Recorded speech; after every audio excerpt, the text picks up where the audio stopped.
12월 14일 미국 법무장관인 윌리엄 바는 도널드 트럼프에게 사직서를 보냈습니다. 그는 캘리포니아의 선거인단이 조 000의 승리를 보장하기 위해 최종 투표를 한 후 그의 사임을 발표했습니다. 그리고 초반에 트럼프에게 상당히 긍정적인 신호를 보냈던 리치 맥코넬 공화당 상원 원내대표가 동료 상원의원들에게 선거 결과에 도전하지 말 것을 당부하면서 돌아다닌다는 기사가 어제 나왔습니다.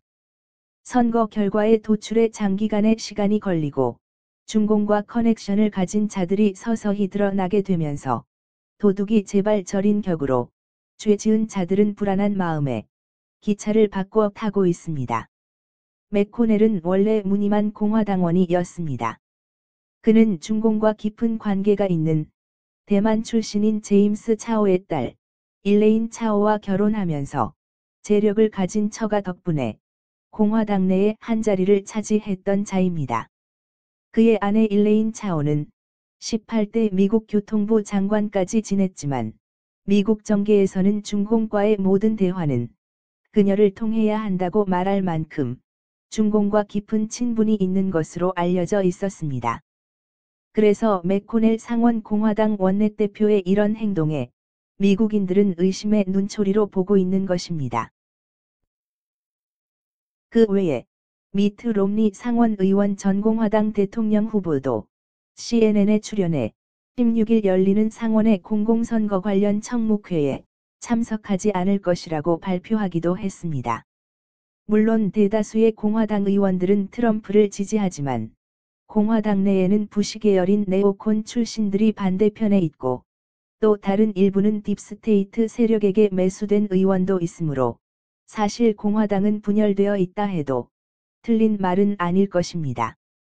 며칠 전 텍사스주의 연방대법원의 소송이 2대7로 기각되면서 연방대법원 판사 중 공화당 성향 6명 중 4명이 다른 생각을 갖고 있다는 것을 알게 되었습니다.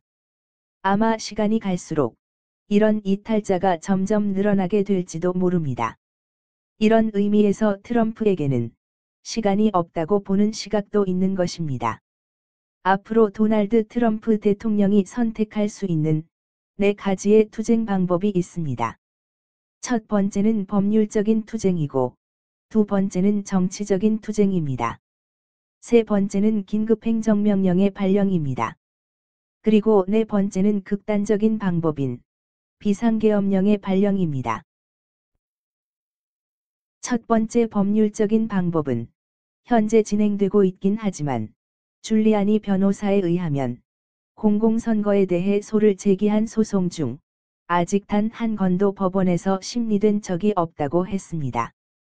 판사들은 단 한 마디의 목격자 증언도, 단 한 개의 증거 영상도, 단 한 개의 녹취록도 듣지 않았다고 했습니다. 증거가 수천 개 있지만 판사들은 조지아주 애틀랜타 개표소 내부 CCTV 영상도 안 봤다고 지적했습니다. 더군다나 공화당 성향의 연방대법원 판사가 6명이 있었음에도 텍사스주가 제기한 소송조차 거부당했습니다. 이에 트럼프 측 변호사팀은 플랜 B로 지방법원을 통해 다시 소송을 시작할 것이라고 했지만 이것은 4에서 5단계를 거쳐야만 연방대법원에서 다룰 수 있게 되는 일이라 시간이 걸리는 일이며 이것도 확실한 승리의 보장이 없다는 것입니다. 두 번째는 정치적인 투쟁입니다. 이것을 위해 12월 14일 5개 경합주의 공화당은 선거인단을 구성해 그 투표 결과를 연방의회에 보냈습니다. 물론 5개 경합주 민주당 주지사 측도 자신들이 인정한 선거인단을 보내 2가지의 선거인단 명부가 연방의회에 보내졌습니다. 이 2가지 선거인단 명부는 내년 1월 6일까지 모두 모아서 연방 상하원 합동으로 선거인단 인정 여부에 대한 회의를 개최합니다. 여기서 선거인단 인정 문제에 대한 이견이 있으면 상원에서 투표로 승인 여부를 가리게 됩니다. 현재 상원은 공화당이 우세합니다. 그러나 어제 트럼프의 등에 칼 꽂는 상원 의원들이 생겨나면서 이것 때문에 상원에서 트럼프의 승리를 장담할 수가 없게 되었습니다. 하지만 상원의장은 미 부통령인 펜스가 맡게 되기 때문에 만약 현재 법무부가 새롭게 출발하면서 밝혀진 사실로 공공의 정당성 등이 문제시되면 상원의장이 독단적으로 거부를 할 수도 있습니다. 만약 상원에서 선거인단 인증이 부결되면 수정헌법 12조에 의해 하원에서 각 주의 다수당이 한 표씩 행사해 투표로 대통령을 선출하게 되고 상원은 부통령을 선출하게 됩니다. 여기서도 대통령 취임식인 내년 1월 20일까지도 대통령 선출에 실패하게 되는 경우 미국 수정헌법 제20조에 의해 현 하원의장인 민주당의 펠로시가 대통령으로 취임하게 됩니다. 하지만 여기서도 하원의 구성이 미비하게 되면 펠로시가 대통령으로 취임하는 것이 실패하게 되고 상원 임시의장인 오하이오주 공화당 상원의원인 척 그라스레이 의원이 대통령에 취임하게 됩니다. 이런 정치적인 과정은 정말 현재로선 트럼프를 배신하는 공화당 의원들이 생겨나고 있기 때문에 트럼프로서도 안심할 수가 없습니다. 자유와 정의를 바라는 사람들은 이런 과정을 통해 트럼프가 승리해 지구상에서 선거에 의한 무결성이 지켜지기를 바라지만 결코 이것은 쉬운 일이 아닙니다. 그러므로 세 번째는 긴급행정명령의 발동입니다. 이 방법은 위의 두 가지 불확실한 방법을 해결할 수 있는 확실한 좋은 방법일 수 있습니다. 2018년 트럼프가 서명한 긴급행정명령 13848호를 발동시켜 외세와 연관된 반역자를 잡으려면 법무부의 절대적인 협력이 필요합니다. 최근까지 법무부는 많은 공공사범이 있었음에도 고의로 거의 움직이지 않고 있었습니다. 그 이유 중 하나는 빌파 법무장관의 복지부동에 기인한 것일 수도 있습니다. 윌리엄 파 법무부 장관은 커크랜드 앤 앨리스 대형 법무법인에서 일하면서 도 공공공에 연관해서 협조한 전력이 있다고 했습니다. 그리고 도 공공공 이사회에 등재가 되어 있으면서 220만 불 현금과 110만 불 상당의 주식을 2009년부터 2018년 동안 받아왔다고 합니다. 이것 역시 그가 사임한 중요한 이유 중에 하나가 될 겁니다.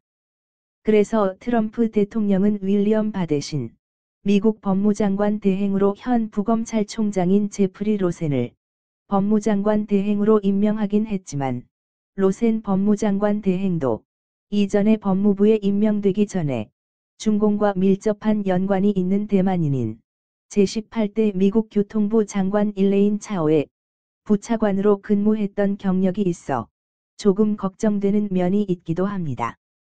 그러나 그는 트럼프 행정부에서 5번째 법무장관이 될 것이며 이 역할은 기껏해야 한 달 미만으로 채워질 것입니다.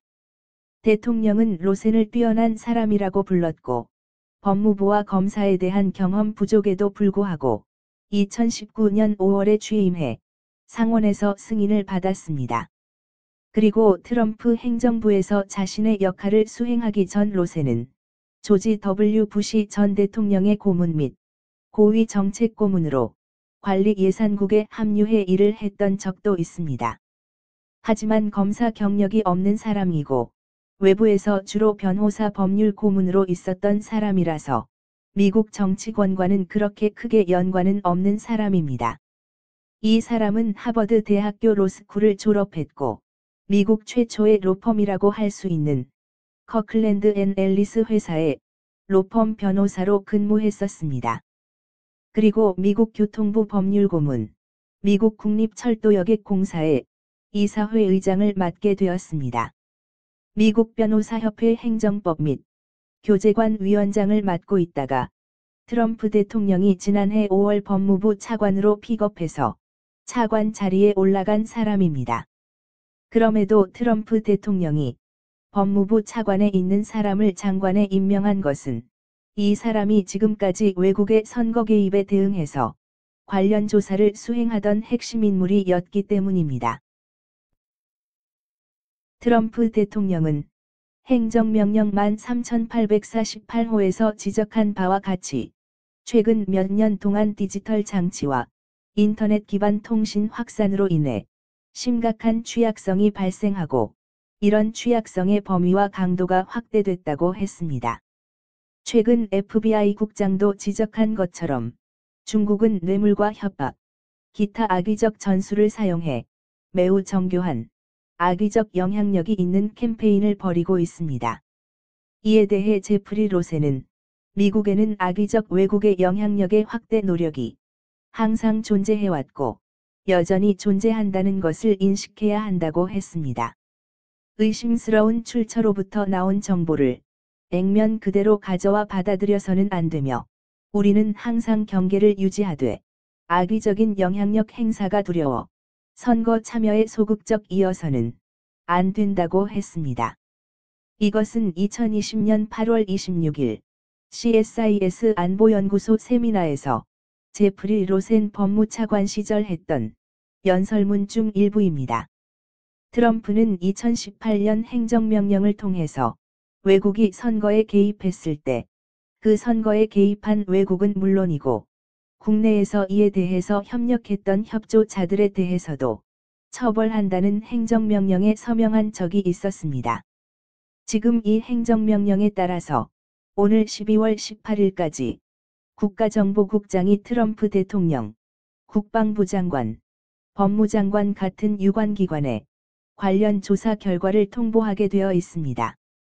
그런데 그 조사 결과 통보를 앞둔 시점에 법무부 장관이 바로 이런 사람으로 교체가 됐습니다. 그런데 그는 외국의 선거 개입을 3개월 전부터 경고했고 그와 관련해서 조사를 진행해왔던 법무부의 핵심 당국자가 제프리 로센이라는 말입니다. 이 사람이 법무부 장관 대행이 됐다는 것으로 트럼프가 노리는 것이 무엇인지 짐작할 수 있습니다. 그런데 이 법무부 장관보다 더 무서운 사람이 법무부 차관으로 왔습니다. 트럼프 대통령이 트위터에서 존경받는 사람이라고 표현할 정도로 굉장히 기대를 받고 있는 사람입니다. 리처드 도나휴라는 사람입니다. 이 사람은 군법무관 출신입니다. 그것도 판사 출신입니다. 이 사람의 경력을 들여다보면 일단 그가 젊었을 때 제82 공수사단에서 전투원으로 근무했던 적이 있습니다. 이 82 공수사단은 최근에 폭풍이 몰려온다고 인터넷상에 회자됐던 그 부대입니다. 아마도 트럼프 대통령이 계엄령을 선포할 때 그 선봉에 설 것이라고 굉장히 기대됐던 그 부대에서 근무했던 사람입니다. 미 육군 법무행정관을 거쳐서 영장을 전담하는 치안판사로서 약 7년간 근무했습니다. 군에서 군법에 따라서 영장을 발부하는 권한을 가진 임무를 수행하던 판사란 이야기입니다. 군복무를 마치고 나서 이 사람은 연방검사로 임용됐습니다. 그리고 약 11년 동안 굉장한 검사로서 각지에서 활약했는데, 근데 이 사람은 굉장히 큰 강력 사건을 담당했던 연방검사로도 굉장히 유명한 사람입니다. 그런데 이런 검사가 연방법무부 차관에 임용이 됐습니다. 트럼프 대통령은 얼마 전 트윗에서 우리에게는 용기 있는 판사가 필요하다라고 이야기했습니다. 바로 트럼프 대통령이 이야기했던 그 용기 있는 판사가 리차드 도나휴 신임 법무차관 신임자인 것 같습니다. 그래서 이 강성의 정직한 법무장관과 법무차관 두 사람의 콤비에게 거는 기대가 굉장히 큰 것 같습니다. 그리고 새로운 법무장관과 보조원들이 앞으로 엄청난 수의 사건들을 기소할 거라고 이야기했습니다. 지금 트럼프 대통령이 진행하고 있는 사건과 법정에서 진행하고 있는 각종 소송들은 민사소송 그리고 헌법소송입니다. 그런데 재판에서 원고가 법무부가 되는 경우는 형사재판입니다. 트럼프 대통령은 이 두 명 법무장관과 신임 법무차관 콤비로 이루어진 이 팀에서 엄청난 수의 공공범죄에 대해 형사기소를 할 것을 기대하고 있는 겁니다. 그래서 12월 18일 미 국가정보국의 존 레클리프가 올 미대선에서의 외세 개입에 관한 내용을 각 정부 부처에 제공 후 발동될 긴급 행정명령이 잘 작동되기를 기대하고 있는 것입니다.